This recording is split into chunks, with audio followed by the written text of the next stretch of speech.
அதை பண்ணுறதுக்காக நான் வந்து ஒரு சக்கரவள்ளி கிழங்கு எடுத்துருக்கிறேன். இது வந்து ஒரு 1/2 கிலோ இருக்குது. இதை நல்லா அதோட தோலெல்லாம் மாற்றிட்டு சின்னதாக கட் பண்ணி எடுத்துடலாம்.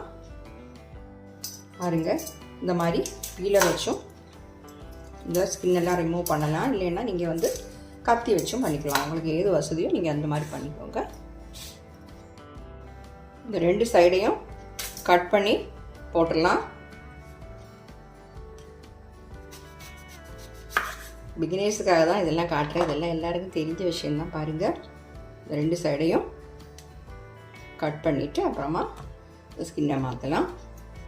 இப்போ நான் அதோட தோலெலாம் மாற்றி இந்த மாதிரி வச்சுருக்கிறேன். இனி சின்ன சின்ன பீசஸாக கட் பண்ணலாம். இந்த மாதிரி கட் பண்ணிடலாம். நான் அவ்வளோ இந்த மாதிரி கட் பண்ணிடுறேன். இது சீக்கிரமாக வெந்துடும். ஆனாலும் நம்ம குக்கரில் தான் இன்றைக்கி பண்ண போகிறோம், சீக்கிரமாக வேலை முடிகிறதுக்காக.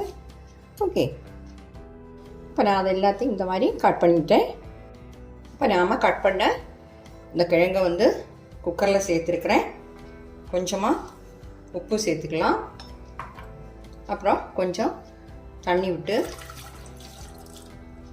ஒரு 3 விசில் வச்சிடலாம். நான் இப்போ ஒரு 1/2 கப் தண்ணி சேர்த்துருக்குறேன்.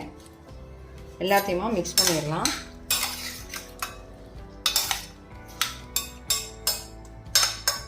சீக்கிரமாக வெந்துடும் இந்த கிழங்கு.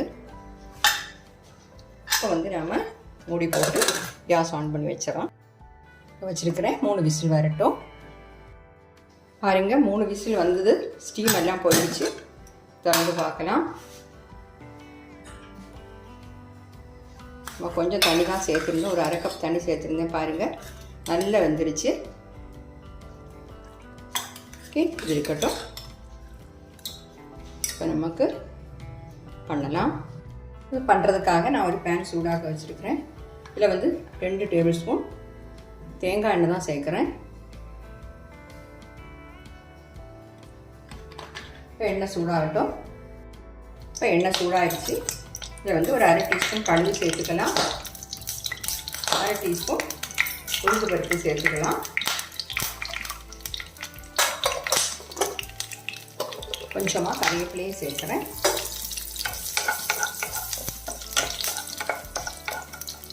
மீடியம் ஃப்ளேமில் வச்சுக்கோங்க.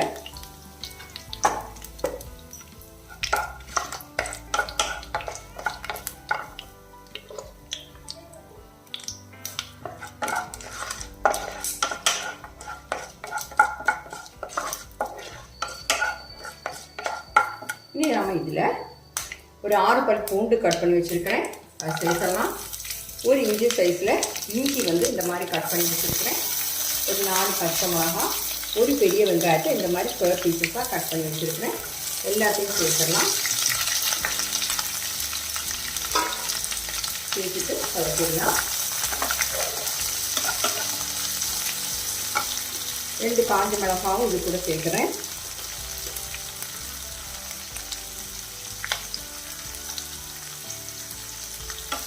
இல்லாமல் வதங்கட்டும்.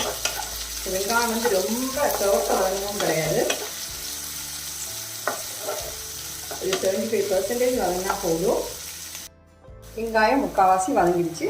இதில் வந்து கொஞ்சமாக ஒரு 1/4 டீஸ்பூனுக்கும் கம்மியாக மஞ்சள்தூள் சேர்க்குறேன். அப்புறம் வந்து இதில் 1 டீஸ்பூன் கடலை மாவு சேர்க்குறேன்.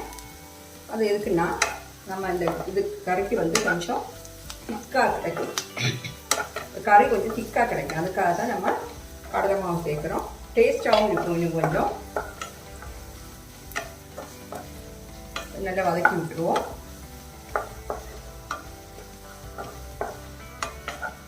இனி வந்து நம்ம வேக வச்சுக்கக்கூடிய இந்த ஸ்வீட் பொட்டேட்டோவை சேர்த்துக்கலாம்.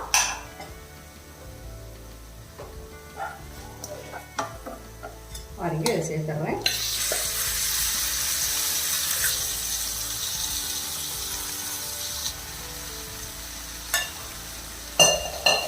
சேர்த்துட்டு நல்லா கிளறிக்கலாம்.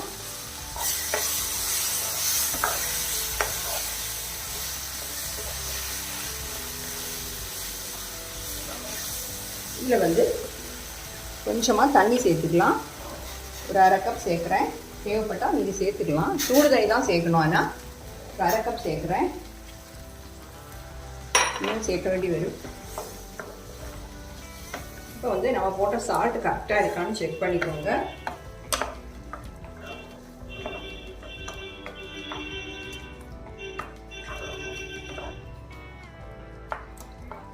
சால்ட் செக் பண்ணிக்கோங்க. சால்ட் பத்தாது.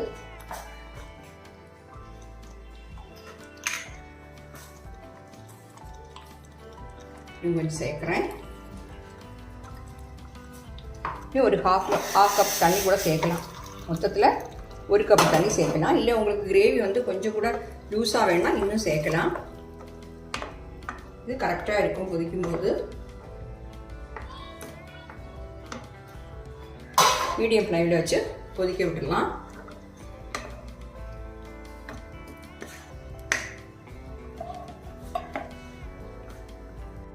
பாருங்கள் நல்லா கொதிக்குது.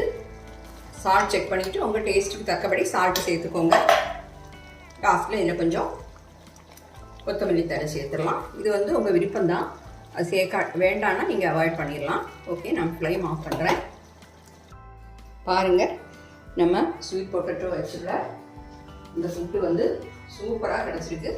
நீங்கள் கட்டாயம் ட்ரை பண்ணி பாருங்கள். பூரி சப்பாத்திக்கெல்லாம் ரொம்ப டேஸ்ட்டாக இருக்கும். நம்ம உருளைக்கிழங்கு அந்த மசாலா பண்ணுவோமே அதை விட நல்லா இருக்கும். இந்த மாதிரி திக்கு கிரேவியாக இருக்குது. இதுதான் கரெக்டான இதுன்னு நான் நினைக்கிறேன். இல்லை உங்களுக்கு கொஞ்சம் இன்னும் தண்ணி சேர்க்கணுன்னா சேர்த்துக்கலாம். ஏன்னா இது இன்னும் நம்ம கடலை மாவுலாம் சேர்த்துருக்கனால இன்னும் கொஞ்சம் திக்காக சான்ஸ் இருக்குது. ஓகே, நீங்கள் ட்ரை பண்ணி பார்த்துட்டு உங்கள் ஃபீட்பேக்கை தெரியுங்க. தேங்க்யூ.